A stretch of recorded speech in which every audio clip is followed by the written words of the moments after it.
أعزائي المشاهدين، ونحن في خضم مباراة الساحل والفريق الضيف صومالي ويك. نجي اللقاء هذا مع أحد المتابعين، أحد أبناء الجالية الصومالية، عبد الرحمن عابي. عبد الرحمن، قلنا شلون شفت الشوط الأول؟ بسم الله الرحمن الرحيم، والصلاة والسلام على أشرف المرسلين سيدنا محمد وعلى آله وصحبه أجمعين. في البداية فريق صومالي ويك دياسبرا، منتخب الضيف الزائر لنا في اليوم الأول من زيارته. والله بكل فرح وسرور استقبلناه وأمتعنا اليوم، بما أنه اليوم وصل واليوم كان تعبان. صحيح. ما شاء الله عليهم، قدم مستوى حلو، قدم مستوى جميل، مو طبيعي. صحيح.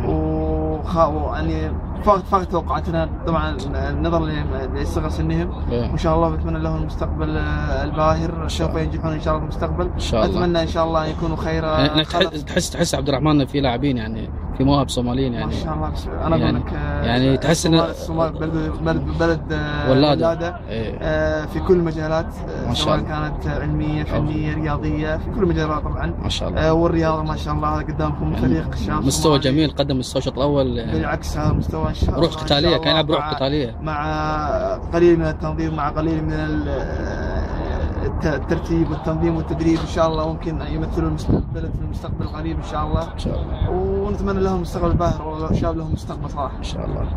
زين، فيصل عبد الرزاق الصحفي الاعلامي. ايوه، الشباب ما شاء الله، الشباب يعني ما ادري ليش خايفين. نحن هنا من حمود فنان كبير، حمود. حمود، يعني قول لنا، يعني حمود امان، قول لنا يعني الفنان المبدع او الموهبه الصاعده، يعني قول لنا شلون شفت الشوط الاول، شلون شفت صومالي ويك، لاعبين قادمين من المملكه البريطانيه، ما شاء الله قدموا شوط جميل، متقدمين 1-0 لحد الحين. بسم الله الرحمن الرحيم. الصراحه فريق قدم يعني مستوى اكثر من رائع، مشرف يعني، مشرف صراحه. يعني اعتقد انه في المستقبل القريب ان شاء الله راح يرفع اسم الصوماليين، صح. يعني خامات يعني صغيره ما شاء الله وراح يمثلون الصومال يعني في المستقبل، يعني ان شاء الله. ومع شويه تدريب مثل ما قال اخوي عبد الرحمن، يعني مع شويه تدريب وتنظيم ان شاء الله بيمثلون اكيد. الحين حمود، اكيد قاعد الحين مستانس وتحس بفرحه لما شفت اللاعبين الصوماليين الحين. والله صراحه يعني بالمستوى هذا اللي يعني صراحه ما حد فينا توقعه، والله فرحتي ما اقدر اوصفها لك الحين. حبيب الله. وان شاء الله يعني نتمنى لهم اكثر من شيء، وناطرين منهم ان شاء الله. ان شاء الله. مشكور حمود امان، الفنان الصاعد. زين حمود، سمعنا شيء حلو كذا يعني. والله صراحه صوتك تعبان.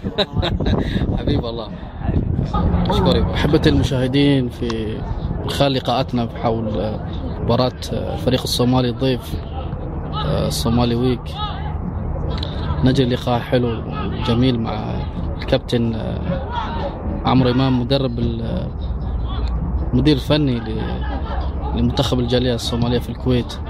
كابتن عمرو لنا، يعني طبعا شفت الشوط الأول متقدمين، طبعا الفريق الصومالي متقدم، صومالي ويك متقدم على نادي الساحل الكويتي على أرضه بين جمهوره بهدف مقابل لا شيء.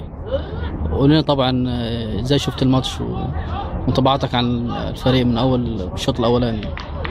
شوف يا كابتن زياد، بسم الله الرحمن الرحيم. اول حاجه الحلو فيهم ان هم منظمين، يعني حافظين الملعب، كل واحد ملتزم مركزه، يلعبوا لعب منظم، يلعبوا لمسه واحده، وعندهم قوه بدنيه كويسه.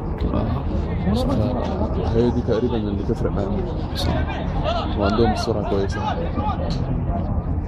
فان شاء الله احنا لو يوم السبت التزمنا بالمراكز والتزمنا بالخطه اللي هنمشي عليها، ان شاء الله نقدر نواجههم ونكسب. طب هو كما شاء الله عندهم كمان بنيه جسديه جميله، يعني بنيان جسماني حلو، كما زي ما قلت يعني عارفين الملعب وحافظين كل حاجه. طب ازاي حتواجه يعني ازاي حتواجه الفرقه دي؟ يعني حتعمل لهم، يعني ازاي حتشيل حركاتهم وتحاول انك تكسب الماتش؟ ان شاء الله كابتن زياد مركزين على كذا لاعب مهم النهارده، اللي هو مفتاح اللعب عندهم.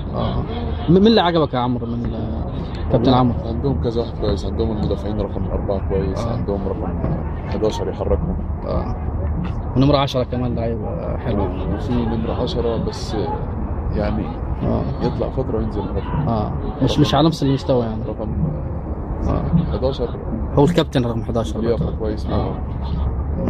فاحنا ان شاء الله عايزين نخترق من العمق يعني من النص ونركز على الشوط بكره السبت ان شاء الله. بس انت طب هل انت تفاجئت في مستواهم يعني؟ شفت مستوى حلو يعني؟ كويسين يعني الى حد ما كويسين. او يمكن النهارده ما يبانش مستواهم عشان جايين من السفر مرهقين. صح يعني ده كمان عامل حلو ان هم جايين من السفر وتعبانين ومرهقين، فوق كل ده بيلعبوا ماتش جميل 90 دقيقة لحد دلوقتي او دلوقتي 50 دقيقة معاك. واحنا كابتن زياد مش هنعتمد على مباراة النهارده. صح. مش هنعتمد على المستوى اللي شايفينه. كل مباراة لها ظروفها الخاصة. فنعتمد ان نطبق اللي اتعلمناه في التمرين وان شاء الله نأدي مباراة كويسة واللعيبة بتاعتنا قدها ان شاء الله. نشكر كابتن عمرو امام مدير فني او مدرب الرجال الصوماليه في الكويت الفريق كرة القدم. نشكرك يا عمرو ونتمنى لك كل التوفيق ان شاء الله. حبيبي كابتن زياد ولي الشرف اني بعمل لقاء معاك ونكون مدرب الرجال الصوماليه. الشرف لينا والله يا عمرو. شكرا.